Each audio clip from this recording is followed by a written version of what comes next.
بسم اللہ الرحمن الرحیم۔ السلام علیکم ناظرین، فدا دل ہوں اور آپ ڈیلی میدان دیکھ رہے ہیں۔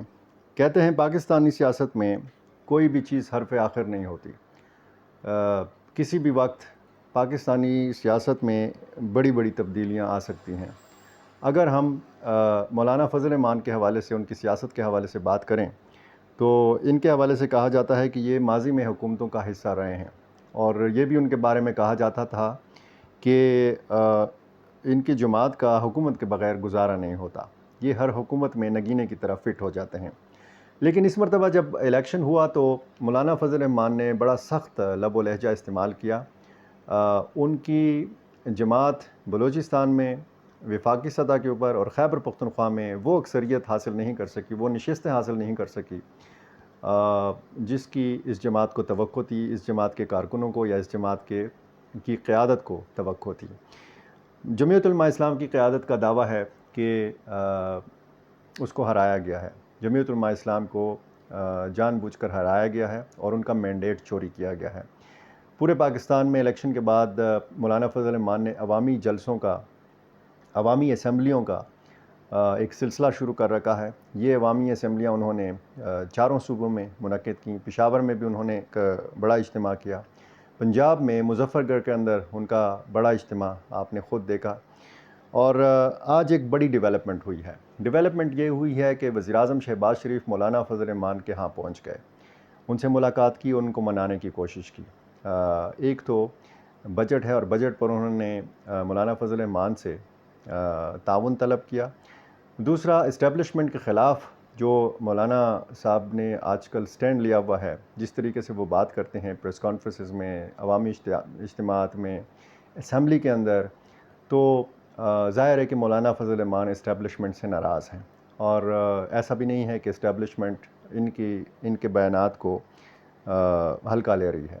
یہ پیغام پہنچانے گئے تھے شہباز شریف، خود ان کے دل میں یہ خیال آیا تھا یا ان کو کسی نے بھیجا تھا مولانا فضل الرحمان کے پاس؟ بہرحال یہ ایک بہت بڑی ڈیولپمنٹ ہے۔ اور اس ملاقات سے پہلے آپ کو پتہ ہے کہ بہت زیادہ قربتیں تھیں، بہت زیادہ ایک دوسرے کے قریب آ رہے تھے جمعیت علماء اسلام اور پاکستان تحریک انصاف۔ پاکستان تحریک انصاف کے رہنماؤں کی متعدد ملاقاتیں ہوئی ہیں مولانا فضل الرحمان کے ساتھ، اور یہ امکان بڑھ رہا تھا کہ یہ مشترکہ تحریک چلائیں گے۔ تحریک تحفظ آئین پاکستان کے پلیٹ فارم پر کوشش ہے پی ٹی آئی کی کہ مولانا فضل الرحمان کو لایا جائے، اور ایک سٹیج پر محمود خان اچکزئی، مولانا فضل الرحمان اور تحریک انصاف کی قیادت جو ہے وہ ایک سٹیج پر نظر آئے، اور اسٹیبلشمنٹ کے خلاف جس طریقے سے یہ بات کرتے ہیں اسی طریقے سے اس سٹیج سے یہ باتیں ہوں، الیکشن میں دھاندلی کے حوالے سے بات ہو، جو مشترکہ موقف ہے پی ٹی آئی کا، جے یو آئی کا، اس پر بات ہو۔ تو حکومت بھی ظاہر ہے کہ اس حوالے سے پریشان تو ہے، کیونکہ اگر آج اکثریت میں نہیں ہے جمعیت علماء اسلام، تو ایسا نہیں ہے کہ یہ ساری عمر اکثریت میں نہیں رہے گی۔ آئندہ جب بھی الیکشن ہوں گے، مولانا فضل الرحمان کی ایک مضبوط اسٹریٹ پاور ہے بلوچستان کے اندر، خیبر پختونخوا کے اندر، اندرون سندھ، لاڑکانہ کی سائڈ پہ، اور پھر جنوبی پنجاب میں۔ تو یہ جماعت تیزی سے پھیل رہی ہے، بڑھ رہی ہے، اور ظاہر ہے کہ ایک حقیقت ہے، جمعیت علماء اسلام ایک بڑی سیاسی حقیقت ہے پاکستان کی۔ مولانا فضل الرحمان کی سیاست، ان کی سیاست کا سٹائل جو ہے، اس سٹائل کی ایک دنیا معترف ہے۔ اس ملاقات میں جو تھے مولانا عطاء الرحمان اور مولانا عبدالواسع بھی موجود تھے۔ وزیر اعظم نے مولانا فضل الرحمان کی خیریت دریافت کی اور سیاسی مسائل کے باہمی تعاون کے حل کے لیے ایک کمیٹی تشکیل دینے کی ضرورت پر زور دیا۔ انہوں نے باقاعدہ ایک تجویز پیش کی۔ وزیر اعظم نے مولانا فضل الرحمان کی دینی خدمات کی تعریف بھی کی۔ وزیر اعظم نے کہا کہ مولانا فضل الرحمان نے ہمیشہ جمہوری اقدار کی حفاظت کے لیے پرامن جدوجہد کو فروغ دیا۔ ذرائع کے مطابق ملاقات میں بجٹ 2024 کے حوالے سے میاں شہباز شریف نے مولانا فضل الرحمان سے حمایت طلب کی۔ مولانا فضل الرحمان نے وزیر اعظم کو فروری الیکشن نتائج بارے اپنے تحفظات سے ایک مرتبہ پھر آگاہ کیا۔ اس موقع پر وزیر اعظم کا کہنا تھا کہ ہم ملک میں جمہوریت، شفاف انتخابات اور آئین کی بالادستی کے لیے جدوجہد کر رہے ہیں۔ ہم چاہتے تھے تمام جمہوری قوتیں جمہوریت کی مضبوطی کے لیے مل کر اپنا کردار ادا کریں۔ جمہوریت کے لیے آپ کی خدمات کے معترف ہیں۔ اس سے پہلے آپ کو پتہ ہے کہ جب حکومت تشکیل نہیں پائی تھی، الیکشن جب ہو چکا تھا، تو نواز شریف بھی مولانا فضل الرحمان کے پاس گئے تھے، اور اس سے پہلے شہباز شریف اور مسلم لیگ نون کی جو قیادت ہے ان کی متعدد ملاقاتیں ہوئی تھیں مولانا فضل الرحمان کے ساتھ۔ نواز شریف کو بھی مولانا فضل الرحمان نے مشورہ دیا تھا کہ آپ حکومت نہ بنائیں، ہمارے ساتھ اپوزیشن میں بیٹھ جائیں، لیکن نواز شریف نے ظاہر ہے کہ یہ مطالبہ نہیں مانا، اور آج مسلم لیگ نون کی حکومت ہے۔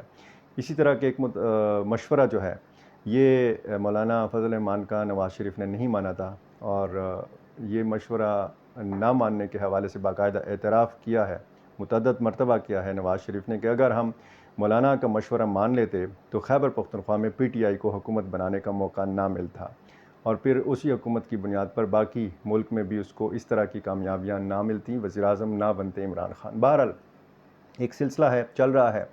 عید الاضحیٰ کے بعد ایک سیاسی ماحول میں بہت زیادہ گرما گرمی آنے کا امکان ہے۔ ایک تو پاکستان میں جب اس طرح کے مذہبی تہوار آتے ہیں یا رمضان المبارک آتا ہے تو پھر کہتے ہیں کہ جی رمضان المبارک کے بعد سلسلہ ہوگا، عید الفطر کے بعد ہوگا۔ اب بیچ میں عید الفطر اور عید الاضحیٰ کے بیچ میں بھی ہم نے بہت ساری سیاسی سرگرمیاں دیکھیں، سیاسی عدم استحکام دیکھا۔ منتخب ایوانوں میں ہم نے بہت زیادہ مناظر ایسے دیکھے کہ جس سے پتہ چلتا ہے کہ پاکستان میں سیاسی استحکام نہیں ہے۔ سیاسی استحکام نہ ہو تو پاکستان میں آپ کو پتہ ہے کہ معاشی استحکام بھی نہیں آ سکتا، یہاں پہ امن و امان کی صورتحال بھی بہتر نہیں ہو سکتی۔ اب عید الاضحیٰ کے بعد کیا ہے؟ عید الاضحیٰ کے بعد مولانا فضل الرحمان نے اعلان کر رکھا ہے کہ وہ اپنی تحریک میں شدت لائیں گے۔ اسی طرح کے ارادے تحریک تحفظ آئین پاکستان کے بھی ہیں، محمود خانہ چکزئی صاحب کے بھی ہیں، اور تحریک انصاف کے الگ سے بھی اسی طرح کے احتجاجی مظاہرے یا احتجاج میں شدت لانے کا پروگرام ہے۔ اب جو مشترکہ نکات ہیں جے یو آئی اور پی ٹی آئی کے، یا جو دونوں کی آپس کی قربتیں ہیں، اس میں ایک تو اطلاعات یہ ہیں کہ پی ٹی آئی اور جے یو آئی کے بیچ میں ڈیڈ لاک پیدا ہو گیا ہے۔ کچھ متضاد بیانات کے حوالے سے جے یو آئی کی قیادت کو تحفظات ہیں، سیاسی جماعتوں سے ہم نے بات نہیں کرنی، سیاسی جماعتوں سے ہم بات کرنے کے لیے تیار ہیں۔ یہ دو متضاد بیانات پی ٹی آئی کی قیادت کی طرف سے آتے رہے ہیں۔ ہم اسٹیبلشمنٹ کے ساتھ بات نہیں کریں گے، یا ہم اگر بات کریں گے تو صرف ان لوگوں سے کریں گے جو طاقتور ہیں، یہ بھی متضاد بیانات ہیں۔ تو یہ سلسلہ جو ہے اس نے کافی مایوس کیا ہے جے یو آئی کی قیادت کو، اور ایک دوسرے پر بد اعتمادی بھی ہے۔ لگتا یہ ہے کہ موجودہ صورتحال میں یہ ایک دوسرے کو استعمال کرتے رہے ہیں، یہ ایک دوسرے سے فائدہ اٹھاتے رہے ہیں۔ جتنا فائدہ انہوں نے اٹھانا تھا، جتنا پریشر انہوں نے ڈیولپ کرنا تھا، وہ شاید وہ کام مکمل ہو چکا ہے۔ عید الاضحیٰ کے بعد ایک نئی قسم کی سیاسی سرگرمیاں دیکھنے کو ملیں گی۔ کیا حکومت کامیاب ہوگی؟ کیا وزیر اعظم شہباز شریف کامیاب ہوں گے مولانا فضل الرحمان کو منانے کے حوالے سے؟